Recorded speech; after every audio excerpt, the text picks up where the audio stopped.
Aujourd'hui, c'est quoi qui te révolte le plus dans notre monde actuel? Par exemple, la corrida, t'en penses quoi? Clairement, la corrida fait partie de toutes les exploitations des animaux pour des fins complètement futiles, à des fins futiles, pour du divertissement. Je trouve ça, quand on se met à la place de la victime, qui est le taureau en l'état, en fait, on ne peut pas juste cautionner ça et se dire si on était à sa place, qu'est-ce qu'on aimerait? C'est que ça s'arrête immédiatement. On ne peut pas. C'est des souffrances qui sont ignobles, inimaginables. Et donc voilà, ça fait partie des choses que tu combats et je respecte totalement ça parce qu'il faut, et bravo, Jérém, bravo. Merci. Comme ça. Et bientôt vegan, le Jérém. Ouais, j'espère, j'y travaille. Mais du coup, j'espère ne pas aller en tôle. Donc, non, mais tu sais qu'on le risque, hein, vraiment. Je sais. Alors apparemment, c'est quand le C'est mardi, c'est mardi. Ah, c'est mardi. C'est peut-être la dernière fois, Greg, que tu me vois en liberté. On fait la story avant. Oh, je hurle. Non, mais voilà, j'espère que tu viendras me voir au parloir. Oui, on peut. Oui, tu viendras me faire le pire stagiaire en prison. Le pire stagiaire prison, Dave. Putain, incroyable. On a un nouveau concept là. Vous voulez le faire, le pire stagiaire en prison? Les parloirs, c'est plus compliqué de faire des prisonniers complices du piège. Bon, c'est. Et bah avec moi, c'est ok. Mais toi, tu pourras. Tu sais, je vais m'insérer un téléphone là où tu sais, ce qui fait qu'on pourra se joindre. En plus, ce sera un plaisir pour moi. Donc, ça t'aime bien. Oh bah je suis ravi.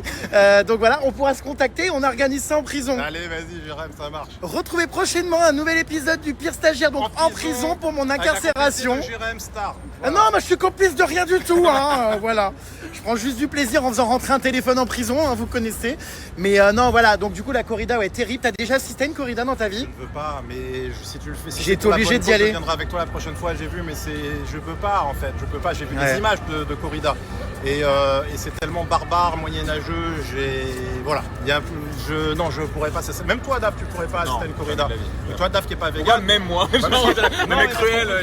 Les gens impliqués dans la cause animale, mais là ça dépasse tout entendement. C'est tellement un combat qu'on peut mener à court terme pour faire arrêter ça tout de suite. Il y a des choses plus compliquées. Si on parle de la viande, les abattoirs, etc., ça prend plus de temps. Mais la corrida, il faut que ça s'arrête maintenant. Bah moi j'ai découvert là il n'y a pas longtemps la réalité aussi de l'élevage intensif avec notamment les cochons les fournisseurs de Leclerc où justement ça m'a énormément choqué. J'imaginais pas que c'était comme ça. Je découvre plein de trucs là. Ouais, moi aussi, mais je m'éveille énormément, je découvre plein de trucs. J'aimerais bien devenir vegan, mais comme je te l'ai dit, c'était encore compliqué avec mon mode de vie parce que quand je suis à l'étranger en voyage dans des tribus, tout ça, on ne me propose rien en fait à la place.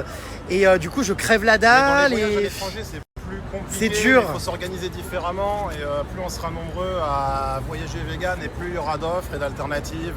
En l'état, en tout cas, est-ce que chez toi, tu essayes déjà de passer le pas? Moi, tu sais, comme j'expliquais, j'ai jamais aimé déjà la viande particulièrement. Je suis pas un viandard. À l'heure actuelle, je mange un peu de poulet et encore un peu de saucisson, du fromage et des